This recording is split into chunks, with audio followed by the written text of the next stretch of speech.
Bentornati sul nostro canale.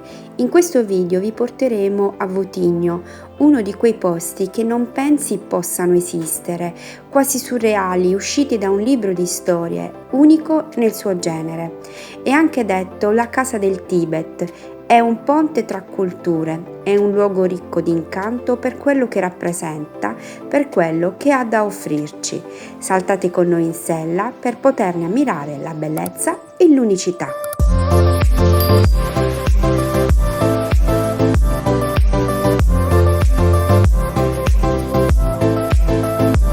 Anche in questo viaggio sarete accompagnati soltanto da Michele.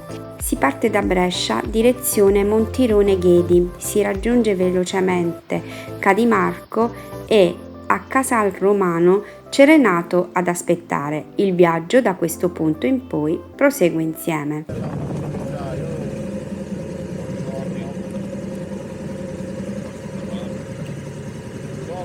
Buongiorno capo, come va? Tutto a posto?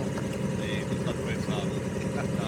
Diritti verso Piadena e subito dopo Casalmaggiore, costeggiando il fiume Po nei pressi del confine tra Lombardia ed Emilia-Romagna che di lì a poco attraverseremo. Attraversiamo rapidamente Parma e puntiamo a Traversetolo, dove troviamo la gigantesca fabbrica Mutti, quella dei sughi pronti per capirci.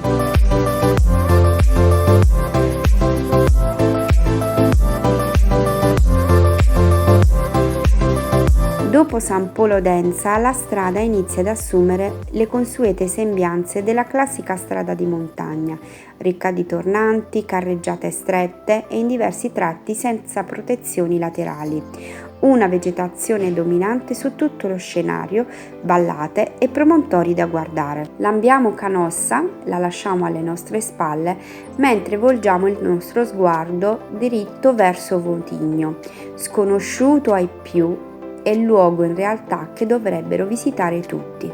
Giunti alla destinazione indicata dal navigatore, ci si accorge subito che qualcosa di unico ci aspetta. Nel parcheggio sul fondo c'è un monumento in stile tibetano. Si tratta di una stupa bianca, un elemento architettonico sacro alla tradizione buddista, utilizzato per custodire le reliquie e simboleggiare l'illuminazione spirituale. Questo monumento, insieme a statue del Buddha e bandiere di preghiera tibetane, accoglie i visitatori all'ingresso del borgo, creando un'atmosfera che richiama fortemente la cultura tibetana. Ci dirigiamo a piedi verso il cancello d'ingresso e visiteremo il piccolo borgo unicamente spostandoci a piedi, in quanto non vi sono veicoli che possono circolare. Votigno è un piccolo borgo, patrimonio dell'UNESCO, incastonato tra le dolci colline reggiane. Visitarlo significa fare un viaggio spirituale nel lontano Tibet e un tuffo nel lontano passato, il Medioevo. È un luogo di rara bellezza e eleganza dove si respira pace e spiritualità. Votigno risale all'XI secolo ed era parte integrante del sistema difensivo legato alla figura storica di Matilde di Canossa, una delle donne più potenti del Medioevo. Il borgo sorgeva nei pressi del famoso castello di Canossa, centro nevralgico delle dispute tra papato e impero. In rovina per secoli, venne totalmente abbandonato. Negli anni 60 un gruppo di volontari e appassionati del luogo cominciò un progetto di restauro totale, recuperando la pietra originale e le strutture medievali. Il lavoro fu lungo e impegnativo, ma Votigno tornò a vivere nel rispetto del suo impianto originario, con strette viuzze, case in sasso e una torre d'avvistamento. L'incontro tra Votigno e la cultura tibetana è legato alla figura di Stefano Dallari, un medico reggiano e profondo conoscitore del buddismo tibetano. Negli anni '80 Dallari ebbe modo di conoscere rappresentanti del governo tibetano in esilio e nel 1990, con l'appoggio diretto del XIV Dalai Lama, nacque ufficialmente la Casa del Tibet di Votigno, la prima riconosciuta in Europa. Ma perché la cultura buddista trova l'ambiente ideale a Votigno? I motivi sono diversi: la pace, il rispetto per la spiritualità, la connessione con la natura e il desiderio di preservare una cultura minacciata. Il silenzio e l'isolamento del borgo lo rendono il luogo ideale per la meditazione e lo studio. Ma cosa ospita oggi la Casa del Tibet?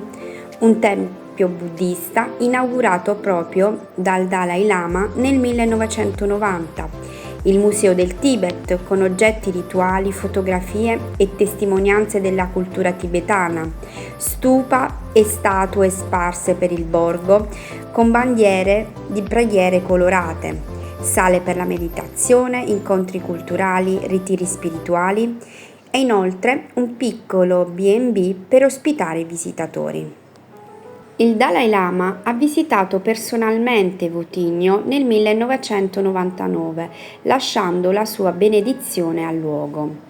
In centro al borgo si trova una scacchiera in pietra, simbolo della riflessione e della strategia, molto cara alla cultura tibetana. Il borgo ha ospitato artisti, registi e studiosi da tutto il mondo, affascinati dalla fusione tra medioevo europeo e spiritualità orientale.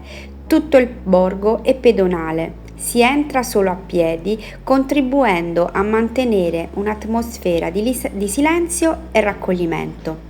È abitato? Votigno non è abitato stabilmente come un normale borgo, ma ci vivono alcuni monaci, volontari e responsabili della Casa del Tibet, soprattutto nei periodi di eventi o riti. È quindi abitato in modo saltuario, ma sempre curato e vissuto spiritualmente.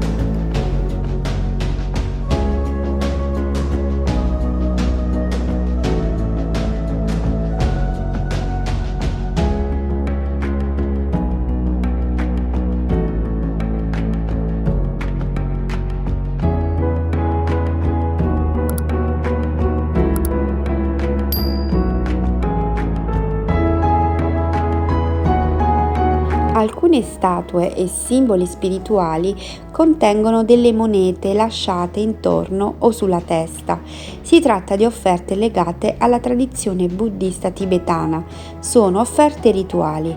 Nel buddismo, lasciare monete, fiori, incenso, candele o cibo davanti alle statue di Buddha o figure sacre è una forma di devozione e gratitudine. Le monete rappresentano un gesto simbolico di generosità e accumulazione di meriti. A Votigno è possibile trovare nello stesso luogo la spiritualità buddista contrapposta alla religione cristiana. Infatti c'è una chiesetta dedicata a San Francesco d'Assisi che si affaccia sulla piazza principale del borgo, nota come Piazza della Scacchiera, ed è uno degli edifici storici che testimoniano la presenza cristiana nel villaggio medievale. In un lato della piazza principale ci sono le ruote della preghiera. La ruota della preghiera è un cilindro, spesso in metallo o legno, montato su un asse che può essere ruotato a mano. All'interno contiene o reca scritto il mantra Om Mani Padme Hum migliaia di volte. Questo mantra è sacro nella tradizione buddista tibetana. Secondo la tradizione, ruotare una ruota di preghiera ha lo stesso valore spirituale che recitare a voce il mantra, diffondendo benedizioni, compassione e purificazione karmica. Il borgo offre una vista incantata sia sui suoi edifici interni che una ampia veduta sul panorama di Canossa. Diverse scritture invitano a riflettere sui valori dell'esistenza e sulla pace.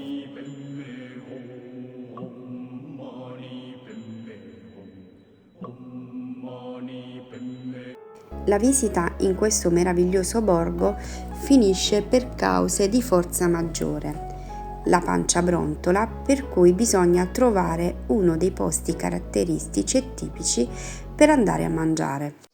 Renà, raccontaci un po' sto piatto. Hai fatto la divisione o no? Beh, 1, 2, 3, 4, 5, 6, 7, 8, 9, 10, 12. Tutti i colori diversi. Conta i tuoi 12. E che ne so, io mo non mi metto 1, 2, 3, 4, 5, 6, 7, 8, 9, 10, 11, 12, 13, 14, 15, Come 16. fatta? Finito il pranzo ci si dedica al rientro. Ci portiamo a casa nel cuore un luogo magico che unisce storia e spiritualità buddista e cristiana nello stesso tempo e nello stesso spazio. Un luogo da visitare, in cui pregare, in cui riflettere e in cui ritornare.